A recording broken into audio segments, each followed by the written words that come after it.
Baik, bismillahirrahmanirrahim. Assalamualaikum warahmatullahi wabarakatuh. Innal hamdalillah nahmaduhu wa nasta'inuhu wa nastaghfiruh wa na'udzu billahi min shururi anfusina wa min sayyiati a'malina. Man yahdihillahu fala mudilla lahu wa man yudlil fala hadiya lahu. وأشهد أن لا إله إلا الله وحده لا شريك له وأشهد أن محمدا عبده ورسوله صلى الله عليه وعلى آله ومن سن بسنته إلى يوم لقائه وبعد. Jamaah kajian Ahad pagi yang semoga dirahmati oleh Allah Subhanahu wa taala. Alhamdulillah, puji syukur kita haturkan kepada Allah Subhanahu wa taala atas segala limpahan karunia nikmatnya kepada kita semuanya. Yang kalau seandainya kita berusaha untuk menghitungnya, maka kita tidak akan pernah mampu untuk menghitungnya. Dan di antara nikmat-nikmat tersebut adalah nikmat diberikannya kita kesempatan untuk bertalabul ilmi, yang mana talabul ilmi ini merupakan salah satu jalan pintas menuju surganya Allah Subhanahu wa taala. Sebagaimana Nabi sallallahu alaihi wasallam menyatakan, "Wa man salaka tariqan yaltamisu fihi ilman, sahhalallahu lahu bihi tariqan ilal jannah." Siapa yang menempuh suatu jalan untuk menuntut ilmu, maka Allah Subhanahu wa taala mudahkan jalannya menuju surga Allah.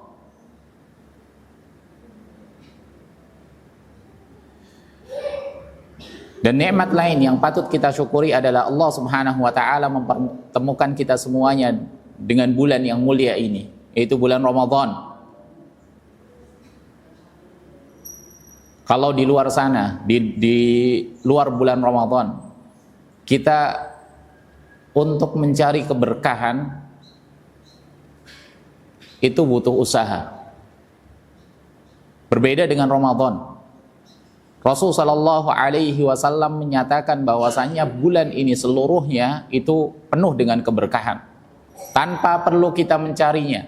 Tinggal kita itu mau mengambilnya ataukah tidak. Rasul sallallahu alaihi wasallam mengatakan, "Ja'akum syahrul Ramadan, atakum syahrul Ramadan, syahrun mubarak." Rasul sallallahu alaihi wasallam menyatakan, telah datang kepada kalian bulan Ramadan, bulan yang penuh dengan keberkahan. Tinggal bagaimana kita mengambilnya. Apakah kita bersiap untuk mengambilnya, menyiapkan jala, menyiapkan jaring untuk mengambilnya, ataukah kita membiarkannya lepas sama sekali sehingga kita tidak mendapatkan keberkahan Ramadan sama sekali, sehingga nanti ketika selesai Ramadan dosa-dosa kita tetap menumpuk, dosa-dosa orang tersebut masih tetap utuh, tidak dikurangi sama sekali oleh Allah Subhanahu wa taala, sehingga dia mendapatkan doa kecelakaan, laknat dari Jibril alaihissalam yang diaminkan oleh Nabi sallallahu alaihi wasallam. Maka pilihan itu ada pada kita. Kita mau memanfaatkan ataukah tidak. Ketika kita memanfaatkan, maka kita akan mendapatkan ampunan di situ. Kita akan mendapatkan ketinggian derajat. Kita akan mendapatkan kebaikan yang begitu banyaknya. Akan tapi tatkala kita tidak mau memanfaatkan, maka yang ada adalah tentang ancaman. Yang ada adalah tentang kebinasaan. Maka bentuk rasa syukur kita adalah dengan cara memanfaatkan Ramadan ini semaksimal mungkin. Bukan hanya sekadar menahan makan dan juga minum, menahan dari hal-hal yang dihalalkan oleh Allah Subhanahu wa taala, namun juga menahan dari hal-hal yang diharamkan oleh Allah Subhanahu wa taala.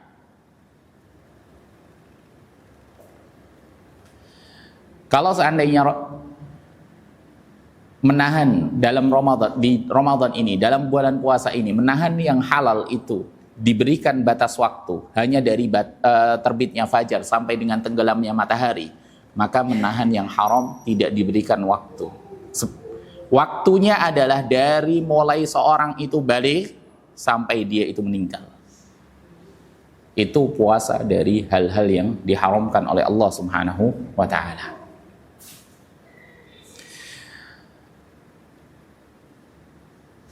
Kalau puasa hanya sekedar meninggalkan makan dan minum, maka anak-anak kita bisa. Anak-anak kecil mereka bisa. Mereka bisa menahan meninggalkan makan dan minum dari terbitnya fajar sehingga tenggelamnya matahari. Lantas apa yang membedakan puasa kita dengan puasanya anak-anak? Adalah meninggalkan hal-hal yang diharamkan oleh Allah Subhanahu wa ta'ala. Mengejar hal-hal yang itu merupakan bagian dari keutamaan fadilah dari puasa Ramadan, baik itu yang sifatnya sunnah ataupun juga sifatnya diwajibkan. Maka itu adalah bentuk rasa syukur kita ketika bertemu dengan Ramadan. Baik, jamaah kajian Ahad pagi yang semoga dirahmati oleh Allah Subhanahu wa ta'ala, kita masih melanjutkan pembahasan tentang sirah nabawiyah. Sirah nabawiyah. Di pertemuan sebelumnya kita telah membahas bagaimana Nabi Shallallahu Alaihi Wasallam dan juga para sahabatnya mereka melaksanakan umroh yang tertunda atau yang biasa dikenal di dalam buku-buku sirah itu dengan sebutan umratul qadha, umroh badal sebagai pengganti atas umroh yang sebelumnya yang digagalkan oleh orang-orang Quraisy, yang itu terjadi di tahun ke-7 Hijriyah. Dan kita juga telah membahas di sana tentang faidah-faidahnya dan juga hal-hal yang terjadi di dalam umroh qadha tersebut. Ikhwan dan juga akhwat, Bapak Ibu yang semoga dirahmati oleh Allah Subhanahu wa taala. Sepulangnya Nabi sallallahu alaihi wasallam dari umroh qadha, ada beberapa kejadian yang ini mengandung syarat dengan faidah. Banyak sekali faidah di sana. Di antara kejadian tersebut adalah Nabi Shallallahu Alaihi Wasallam mengembalikan putrinya kepada suaminya. Putrinya yang bernama Zainab bintu Muhammad Sallallahu Alaihi Wasallam kepada suaminya, yaitu Al-As bin Rabi, Abul As ibn Rabi. Abul As ibn Rabi.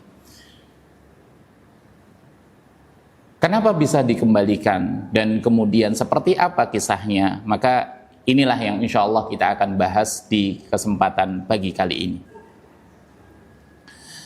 Bapak Ibu yang semoga dirahmati oleh Allah Subhanahu wa taala.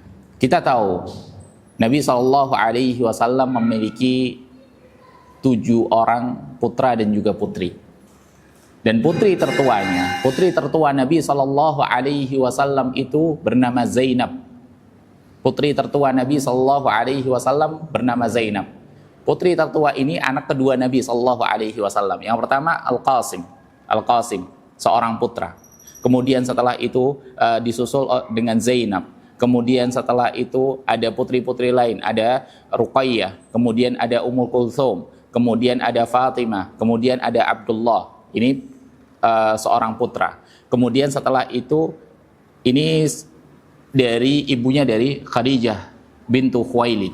Kemudian ada anak Nabi Sallallahu Alaihi Wasallam yang lain, putra Nabi Sallallahu Alaihi Wasallam yang lain dari beda ibu, yaitu dari seorang budak Nabi Sallallahu Alaihi Wasallam yang bernama Mariyah Al-Qibtiyah.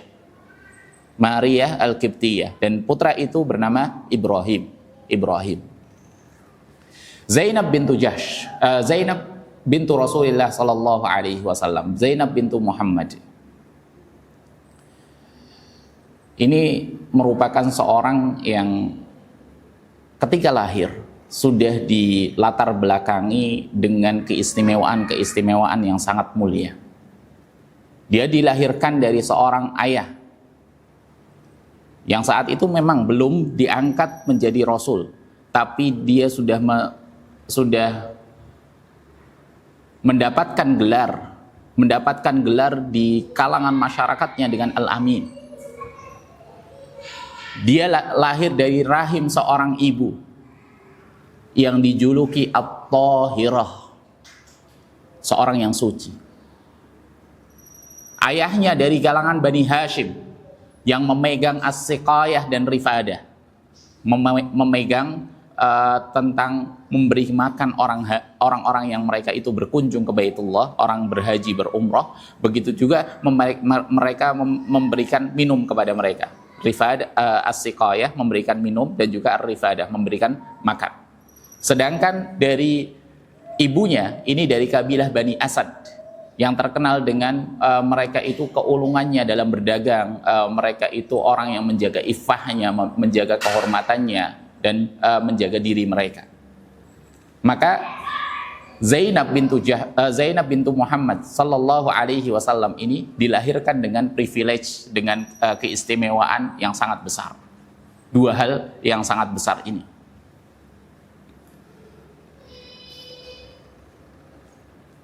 Zainab dilahirkan 10 tahun sebelum Nabi sallallahu alaihi wasallam diangkat menjadi nabi.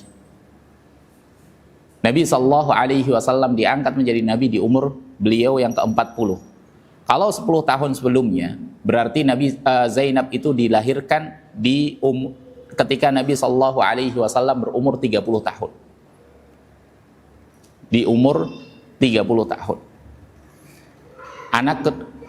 Zainab ini anak kedua Nabi sallallahu alaihi wasallam setelah Al-Qasim. Setelah Al-Qasim yang wafat ketika masih balita. Zainab itu lahir di masyarakat yang mereka itu memandang ketika seorang dikaruniai anak wanita itu adalah aib. Zainab dilahirkan di masyarakat yang mereka itu terbiasa menguburkan putri-putri mereka karena itu dipandang aib, itu memberikan kegagalan dan seterusnya. Tapi berbeda dengan Nabi Sallallahu Alaihi Wasallam. Justru Nabi Sallallahu Alaihi Wasallam itu menganggap bahwasanya putrinya ini adalah hal yang paling istimewa, yang diistimewakan. Tidak, Nabi Sallallahu Alaihi Wasallam cara pandangnya tidak sama dengan pandangan orang-orang jahiliyah. Ini adalah anugerah dari Allah Subhanahu Wa Taala. Ini adalah sebuah nikmat. Ini juga harus dijaga. Maka kelahiran Zainab disambut dengan penuh sukacita, kasih sayang oleh Nabi Sallallahu Alaihi Wasallam dan juga istrinya Khadijah bintu Khuwailid. Ini secara tidak langsung itu adalah pemberontakan secara kultural, pemberontakan terhadap kultural Quraisy yang mereka itu menganggap bahwasanya wanita ketika mendapatkan anak wanita itu adalah aib. Tapi Zainab justru dijadikan sebagai permata hati. Dan ini menunjukkan secara tidak langsung visi pembangunan peradaban yang dilakukan oleh Nabi Sallallahu Alaihi Wasallam sudah dimulai. Lantas bagaimana Nabi Sallallahu Alaihi Wasallam mendidik Zainab di masa yang sedemikian kelamnya?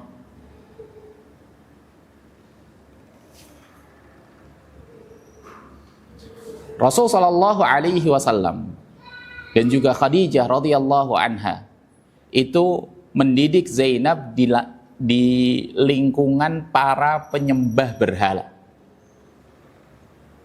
Bagaimana Rasul Sallallahu Alaihi Wasallam bisa menjaga fitrahnya? Nabi Sallallahu Alaihi Wasallam terbiasa melakukan kebaikan-kebaikan, melakukan perbuatan baik itu bukan mendadak tatkala beliau itu sudah diangkat menjadi nabi, tapi bahkan jauh dari sebelum itu.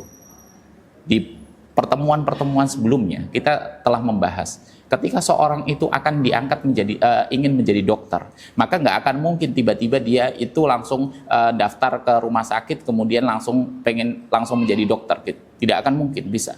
Dia harus mempersiapkan jauh-jauh hari sebelumnya. Dia itu harus dari sekolahnya nyari yang IPA. Kemudian setelah itu dia masuk ke kedokteran. Kemudian setelah itu harus ada koasnya dan seterusnya. Baru dia bisa boleh praktek. Itu ketika seorang itu hanya mengurusi tentang manusia 1, 2 atau pasien-pasiennya saja.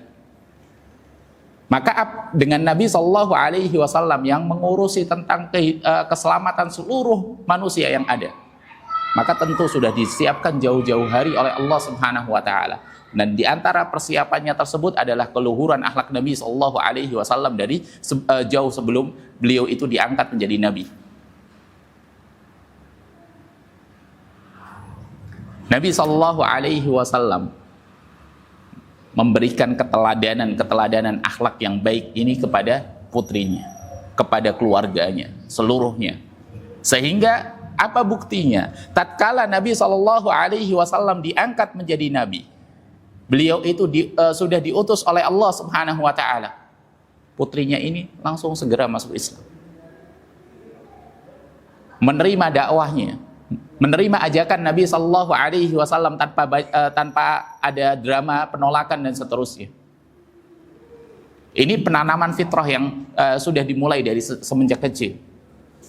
Ketika Nabi Shallallahu Alaihi Wasallam pertama kali diberikan wahyu, kemudian beliau ketakutan, kemudian beliau itu pulang ke rumah Khadijah radhiyallahu anha, dan kemudian setelah itu Khadijah berupaya menenangkannya dengan mengatakan, wallahi, demi Allah Subhanahu Wa Taala, la yuhzikallahu abada. Allah Subhanahu Wa Taala itu tidak akan pernah menghinakanmu.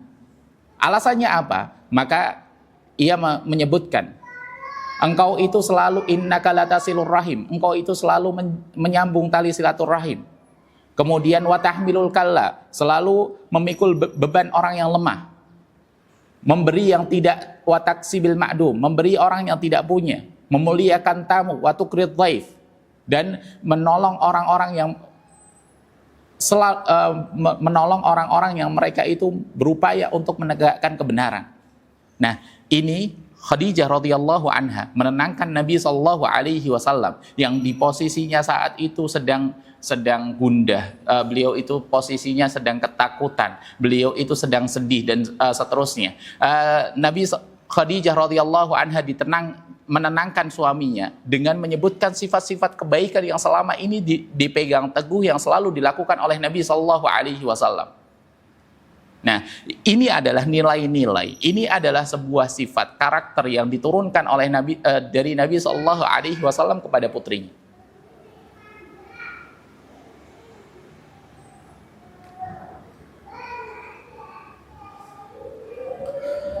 Di umur Zainab 9 tahun. Di umur Zainab 9 tahun. Ada beberapa pemuda Quraisy yang mereka datang berupaya untuk melamar Zainab. Berupaya untuk melamar Zainab. Akan tapi keluarga Nabi Shallallahu Alaihi Wasallam tidak menerimanya. Sehingga ada seorang yang bernama Abul As ibn Rabi. Abul As ibn Rabi ini masih saudara kalau dengan Zainab. Abul As ibn Rabi ini ibunya Abul As saudari kandung dari Khadijah radhiyallahu anha. Nama ibu Abul As itu Halah ibn Khuwailid. Sedangkan ibunya Zainab itu Khadijah bintu Khuwailid. Berarti posisi mereka sepupu. Posisinya mereka sepupu. Nah, Abul As ini terkenal di masa tersebut, dia itu pemuda yang pandai berdagang, kemudian juga dari kalangan terhormat. Kemudian setelah itu dia juga menjaga ifahnya, menjaga kehormatannya dan seterusnya. Sehingga setelah itu Khadijah radhiyallahu anha tatkala ada keponakannya yang dia itu berupaya untuk meminang putrinya, maka dia pun merelakannya. Karena Abul As itu dikenal sifat amanahnya, yang menunjukkan Abul As ini memiliki integritas. Ibnu Ishaq dalam sirahnya menyebutkan Abul As adalah salah satu pemuda Makkah yang paling menonjol dalam harta, amanah, dan juga kesuksesan. Umurnya baru belasan tahun, tapi sudah memiliki prestasi yang sedemikian banyaknya. Maka setelah itu akhirnya pernikahan pun dilangsungkan. Umur Zainab saat itu masih belia, 9 tahun. Jadi ketika ada seorang yang dia itu mencela Nabi Shallallahu Alaihi Wasallam menikahi seorang wanita, Aisyah radhiyallahu anha, yang umurnya masih di bawah 10 tahun, itu memang sudah kebiasaan waktu itu. Kebiasaan waktu itu. Masyarakat di sana saat itu sudah terbiasa menikahkan putrinya sekalipun mungkin baru 6-7 tahun. Atau bukan kebiasaan masyarakat saat itu. Niscaya orang-orang kafir Quraisy adalah orang yang pertama kali mencela Nabi Shallallahu Alaihi Wasallam terhadap praktek tersebut. Tapi ketika kita menilik sejarah, ketika kita melihat sejarah, buku-buku sirah dan juga buku-buku yang lainnya, maka kita tidak akan mendapati orang kafir Quraisy dan juga masyarakat saat itu mereka menuduh Nabi, mencela Nabi atas pernikahan Nabi Shallallahu Alaihi Wasallam pada Aisyah, atau tentang Nabi Shallallahu Alaihi Wasallam menikahkan putrinya padahal baru 9 tahun. Tidak pernah. Jadi jangan pernah hukumi sejarah. Jangan pernah hukumi sejarah dengan kondisi kita saat ini. Yang mereka itu mencela, mencemooh Nabi Shallallahu Alaihi Wasallam dengan pernikahan tersebut adalah manusia, orang-orang saat ini yang sudah berbeda kulturnya, berbeda zamannya, yang masyarakatnya mungkin menganggap bahwasanya itu adalah hal yang tercela. Tapi di masyarakat saat itu bukan hal yang tercela, itu terbiasa. Bahkan disebutkan Aisyah radhiyallahu anha ketika dipinang oleh Nabi Shallallahu Alaihi Wasallam di umur 6 tahun itu sebelumnya sudah ada orang lain yang sudah meminang Aisyah radhiyallahu anha.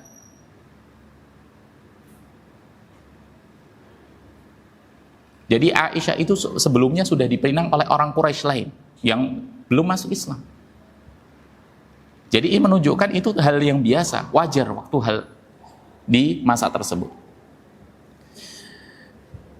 Dan di pernikahan tersebut, Khadijah, sang ibunda, menghadiahkan sebuah kiladah, sebuah kalung yang ada mutiaranya, yang mutiara itu khusus didatangkan dari Yaman. Dia datangkan dari Yaman. Jadi dia itu punya karakteristik tersendiri yang sehingga ketika Nabi Shallallahu Alaihi Wasallam melihatnya pun langsung mengetahui kalau itu milik istrinya. Karena tidak ada perhiasan lain, kalung lain yang semacam itu.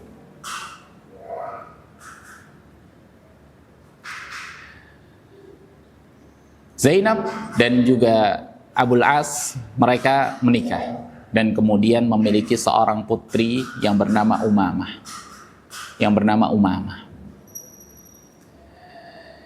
Suatu ketika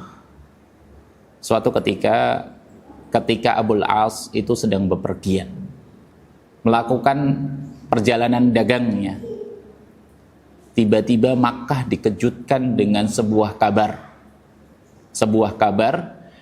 Kabar apa itu?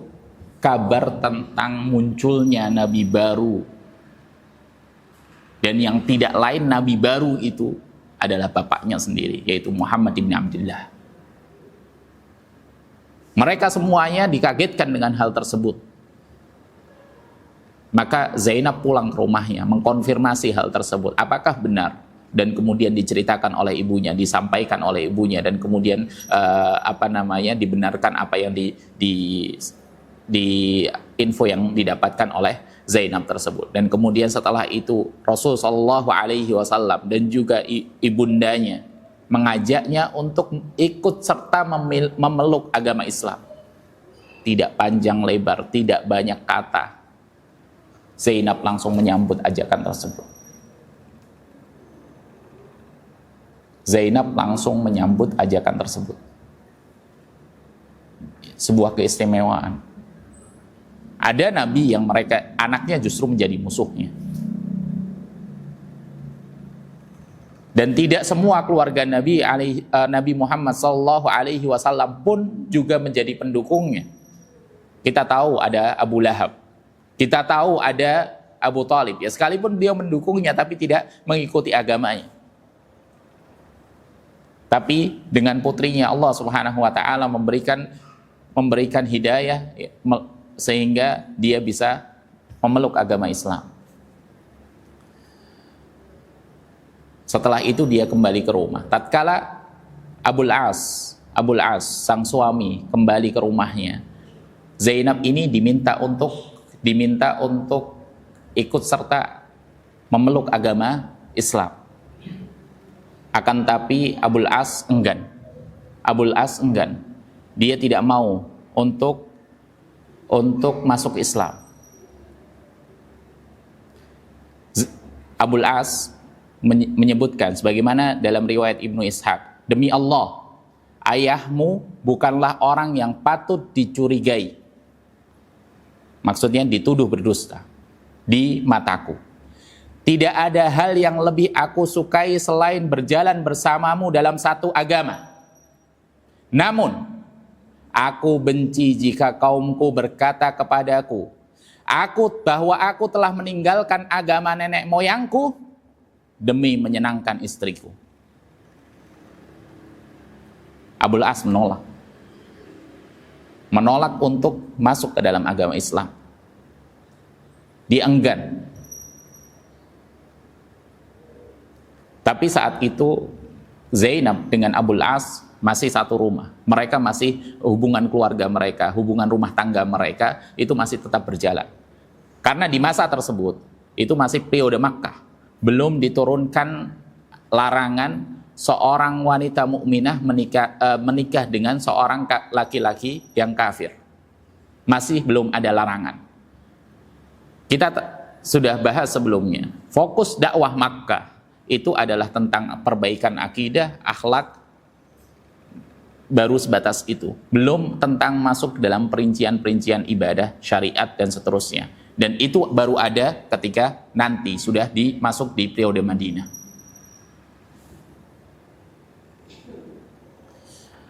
Kaumnya, orang-orang Quraisy, tidak tinggal diam melihat apa yang dilakukan oleh Nabi alaihi salatu wassalam dengan dakwahnya. Mereka berupaya untuk menyakiti Nabi Shallallahu Alaihi Wasallam yang sebelumnya sudah diprakarsai, sudah dimulai oleh pamannya sendiri, yaitu Abu Lahab. Abu Lahab saat itu memiliki dua anak yang bernama Utbah dan juga Utaibah. Yang keduanya ini menikah dengan dua putri Nabi Shallallahu Alaihi Wasallam yang lain, yaitu Ruqayyah dan juga Ummu Kulthum. Abu Lahab ingin menyakiti hati Nabi Shallallahu Alaihi Wasallam, maka dia perintahkan dua putranya ini untuk menceraikan dua putri Nabi Shallallahu Alaihi Wasallam. Hati ayah mana yang ia tidak sedih ketika putrinya itu diceraikan oleh suaminya? Bukan satu, dua langsung.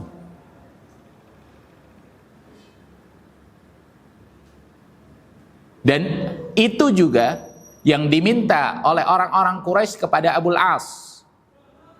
Dia diminta untuk menceraikan putri Nabi Shallallahu Alaihi Wasallam yang lain yang bernama Zainab ini. Tapi Abul As, karena dia memiliki integritas tinggi, dia mengatakan kepada orang-orang Quraisy di hadapan orang-orang elitnya Quraisy, malaknya Quraisy, dia mengatakan, tidak, demi Allah, aku tidak akan menceraikan istriku, dan aku sama sekali tidak tertarik untuk menukar istriku dengan wanita manapun di dunia ini.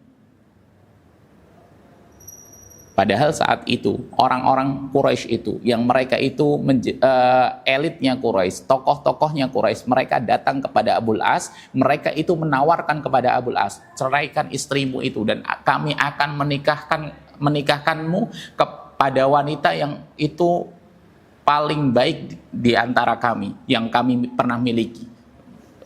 Silahkan pilih, maka kami akan nikahkan kamu dengan wanita tersebut. Tapi jawaban Abul As tegas. Tidak salah pilih Nabi Shallallahu Alaihi Wasallam. Dan kemudian setelah itu, singkat cerita, Nabi Shallallahu Alaihi Wasallam dan juga para sahabatnya mereka hijrah ke Madinah. Hijrah ke Madinah. Dan setelah itu di tahun kedua Hijriyah, Nabi Shallallahu Alaihi Wasallam dan juga para sahabatnya mereka bertempur dengan orang-orang Quraisy di pertempuran Badar, pertempuran pembeda, pertempuran yang terjadi di bulan Ramadan di tahun kedua Hijriyah. Saat itu Abul As dia keluar ikut berperang, tapi bukan di barisan kaum muslimin. Justru ada di barisan sebaliknya. Dia ada di barisan kalangan orang-orang kafir Quraisy. Nabi Shallallahu Alaihi Wasallam memimpin kaum muslimin, sedangkan menantunya ada di barisan musuh. Zainab saat itu perasaannya luar biasa. Di barisan satunya ayahnya, di barisan satunya suaminya. Dan ternyata takdir Allah berkata bahwasannya orang-orang Quraisy yang saat itu jumlahnya 1000 kalah dengan pasukan kaum muslimin yang saat itu jumlahnya 313 orang. Dan 70 diantaranya mereka itu meninggal, mereka itu menjadi korban di perang tersebut. 70 diantaranya, termasuk diantaranya di dengkot Quraisy, yaitu Abu Jahal.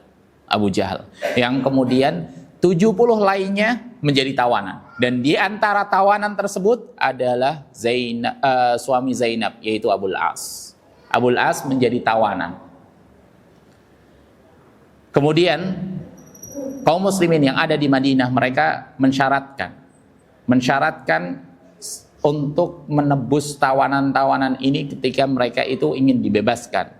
Maka Zainab yang ada di Makkah posisinya saat itu tidak memiliki banyak harta.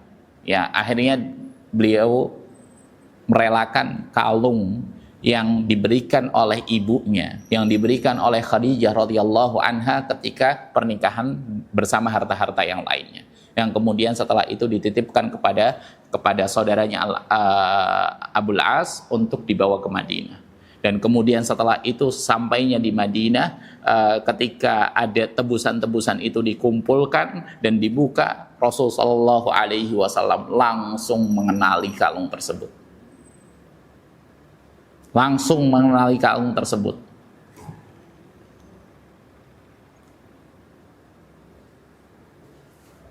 Dan kemudian Rasulullah Shallallahu Alaihi Wasallam itu ketika melihat itu emosinya, kemudian perasaannya langsung terguncang.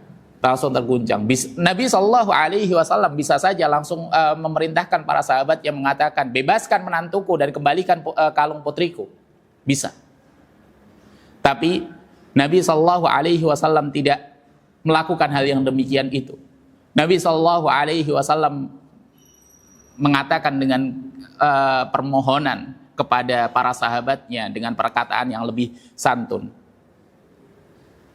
Jika kalian memandang baik, in ra'aitum, meminta kerelaan di situ para sahabatnya untuk membebaskan tawanan ini dan juga mengembalikan kalungnya. In ra'aitum, untuk meminta kerelaan hati para sahabatnya, dan sahabatnya pun juga memberikan respon positif. Mereka melihat nabinya alaihi salatu wassalam memohon kepada mereka untuk meminta dikembalikan kalungnya dan juga memohon untuk dibebaskan tawanan ini. Maka mereka tidak sampai hati untuk menolaknya. Nabi Shallallahu Alaihi Wasallam memiliki otoritas tertinggi di situ. Beliau itu sebagai seorang nabi, seorang rasul, seorang kepala negara, bisa saja memerintahkan semacam itu. Tapi Nabi Shallallahu Alaihi Wasallam tidak melakukan hal yang demikian.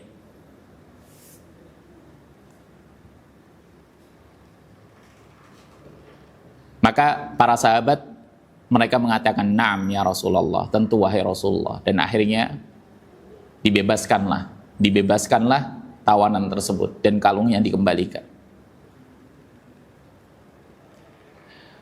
Tapi Nabi Shallallahu Alaihi Wasallam mempersyaratkan kepada Abul As setelah dibebaskan itu untuk membawa putrinya kembali kepada Rasul Shallallahu Alaihi Wasallam. Jadi setelah nanti sesampainya di Makkah, kirim putriku ke sini dan biarkan dia tinggal bersamaku. Artinya mereka dipisahkan. Karena yang memisahkan itu adalah karena keimanan, bukan karena hal yang lain, tapi ini murni karena keimanan. Dan kemudian setelah itu sesampainya di Makkah, Abul As meminta saudaranya yang bernama Kinanah ibn Rabi untuk mengawal istrinya sampai ke Madinah. Ketika keluar begitu saja, baru saja keluar, tiba-tiba ada segerombolan orang-orang Quraisy yang mereka itu masih merasa dendam dengan Nabi Shallallahu Alaihi Wasallam atas kekalahannya di Badar. Mereka ingin balas dendam. Keluarga mereka, ayah mereka banyak yang meninggal, banyak yang saudara-saudara mereka banyak yang mati di perang Badar. Maka ini putri musuh mereka sedang keluar, maka ini adalah kesempatan emas dan akhirnya mereka berupaya untuk mengejar dan ingin mencelakai putrinya Rasul Shallallahu Alaihi Wasallam tersebut. Akhirnya ada seorang yang bernama Habbar ibn al-Aswad.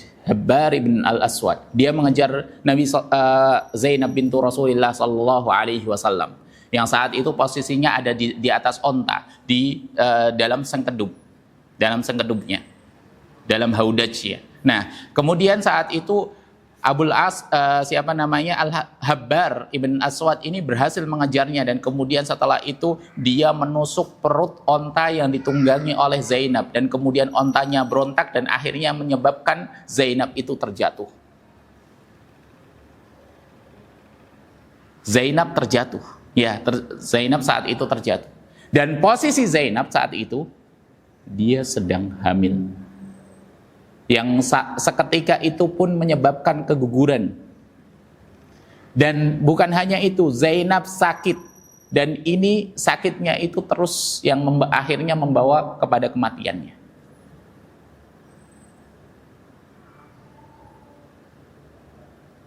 Tapi saat itu Zainab masih bisa melanjutkan perjalanan sampai dengan Madinah. Sampai di Madinah ketika mendengar kabar tersebut, maka Nabi Shallallahu Alaihi Wasallam tersulut emosinya dan kemudian mengatakan membentuk pasukan untuk mengejar Habbar. Bahkan di awalnya sampai mengatakan bakar dia. Tapi kemudian ditegur oleh Allah Subhanahu Wa Taala dan akhirnya Nabi Shallallahu Alaihi Wasallam mengkoreksi ucapannya, bahwasanya yang boleh mengadab dengan dibakar itu hanyalah Allah Subhanahu wa taala. Kemudian jamaah yang semoga dirahmati oleh Allah Subhanahu wa taala, di tahun ke-7 atau ke-8 Hijriyah, ini kejadian setelah Nabi sallallahu alaihi wasallam melakukan melakukan umrah qadha. Saat itu Nabi Shallallahu Alaihi Wasallam dan juga para sahabatnya, Nabi Shallallahu Alaihi Wasallam membentuk sariyah, membentuk pasukan untuk mencegat rombongan dagang Quraisy yang kembali dari Syam. Yang ini dipimpin oleh sahabat Zaid bin Harithah. Yang kemudian setelah itu mereka berhasil menawan rombongan dagang ini.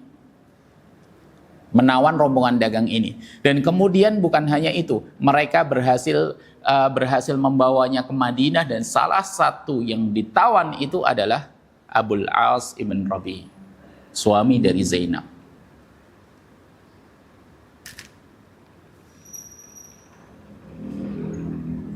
Tapi di posisi itu, ketika penyergapan, dagangannya berhasil diambil oleh kaum muslimin.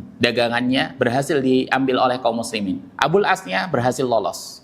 Dan kemudian akhirnya menyelinap masuk ke Madinah. Dan kemudian masuk ke rumah Zainab. Dan kemudian dia meminta kepada Zainab untuk dilindungi. Dan kemudian setelah itu di malam hari. Ketika subuh, setelah sholat subuh, Nabi SAW dan juga para sahabatnya, mereka itu sholat subuh di masjid seperti halnya biasa. Selesai sholat, selesai salam, tiba-tiba dari belakang ada seorang perempuan teriak dan mengatakan, "Wahai kaum muslimin, sesungguhnya aku telah memberikan perlindungan kepada Abul As. Maka jangan dari perlindungan ini berefek tidak boleh diganggu baik dia dan juga apa yang dia miliki. Seorang wanita bisa memberikan jaminan keamanan bahkan kepada musuhnya.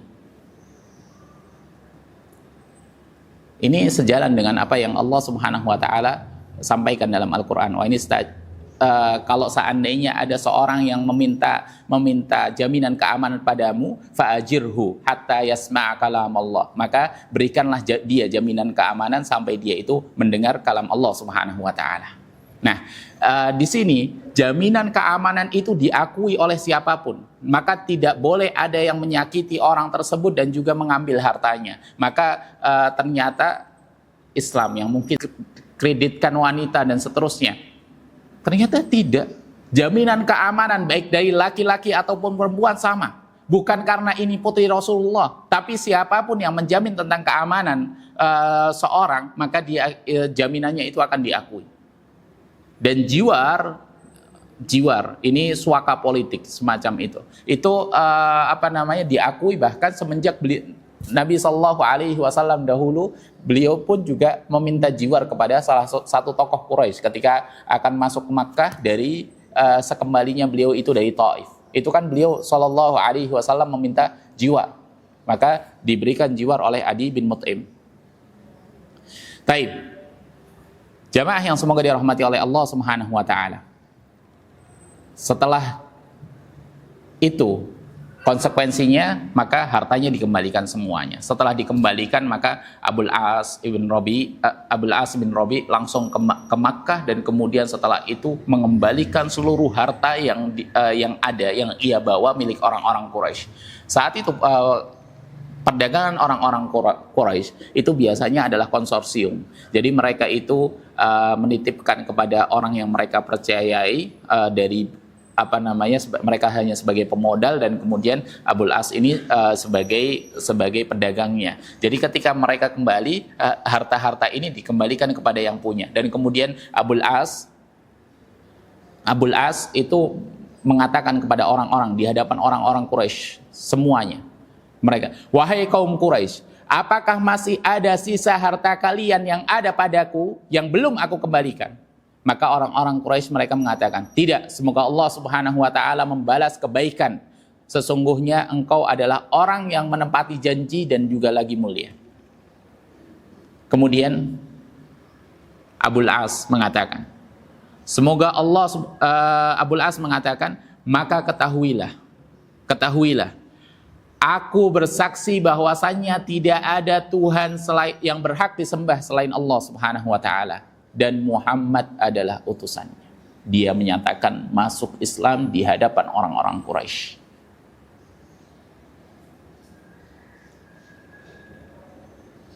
Demi Allah, tidak ada yang menghalangiku masuk Islam di sisi Muhammad. Sebelumnya beliau ada di sisi Nabi SAW, tapi tidak langsung masuk Islam. Kenapa? Maka jawabannya di sini. Tidak ada yang menghalangiku masuk Islam di sisi Muhammad, melainkan aku khawatir kalian menyangka aku masuk Islam demi merampas harta kalian. Maka setelah dikembalikan semuanya itu, tidak ada lagi yang menghalangi Abul As untuk masuk Islam. Dan setelah itu Abul As kembali ke Madinah, dan setelah itu Abul As dan Zainab dikembalikan seperti sedia kala. Mereka langsung dikembalikan tanpa dengan akad baru. Mereka langsung jadi suami istri sebagaimana sedia kala, tidak dengan akad baru. Memang ada sedikit khilaf di kalangan ulama. Ada yang menyatakan mereka dengan akad baru, ada yang menyatakan tidak dengan akad baru.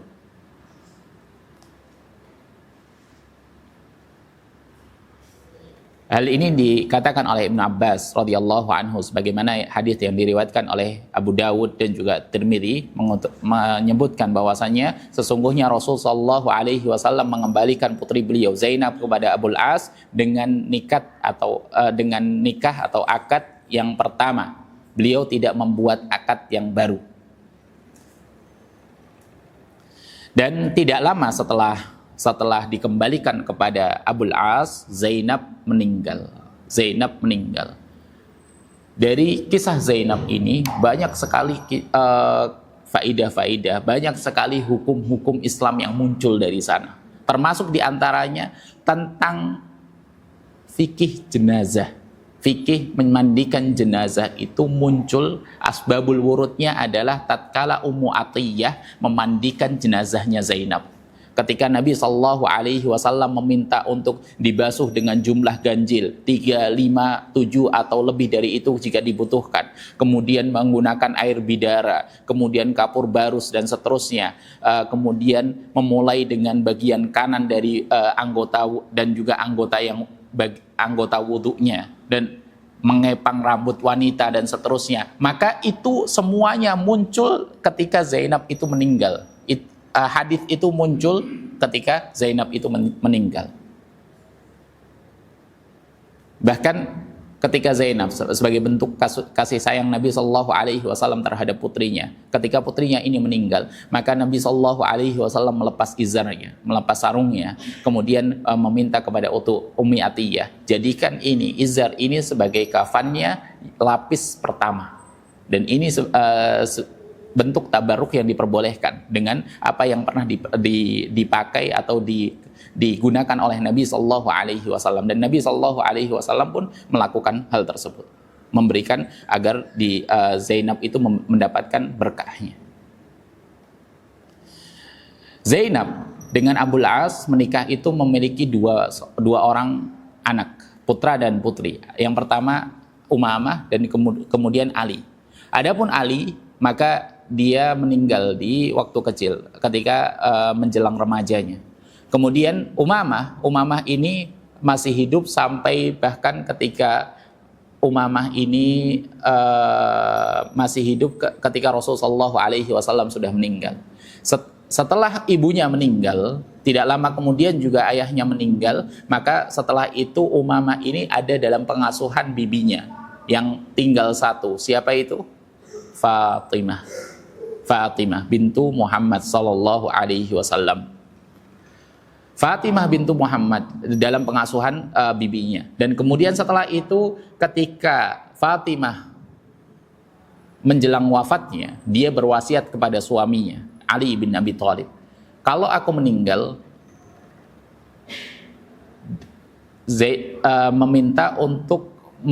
meminta Ali untuk merawat, untuk menikahi, bukan karena nggak bisa merawat secara langsung, karena Ali dengan Umamah itu tidak ada hubungan mahram, maka diminta untuk Ali itu menikahi Umamah. Ali menikahi Umamah. Ini jaraknya juga cukup jauh. Jarak umurnya itu cukup jauh antara Ali dengan Umamah ini.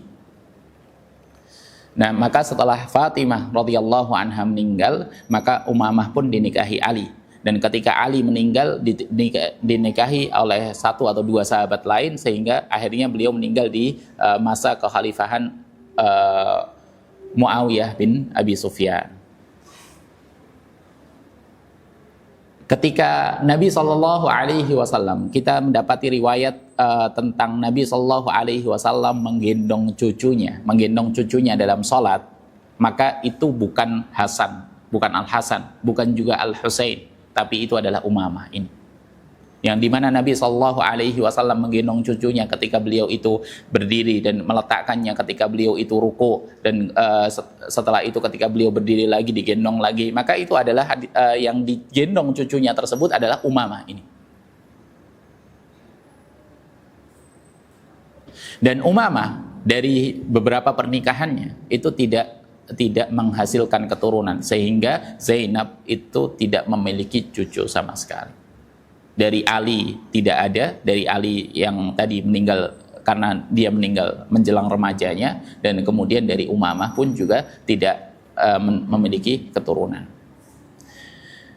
Dan demikian kajian kita di kesempatan kali ini. Semoga Allah Subhanahu wa taala memberikan manfaat atas apa yang kita sampaikan di kesempatan pagi kali ini. Sebelum kita tutup, mungkin ada yang ditanyakan.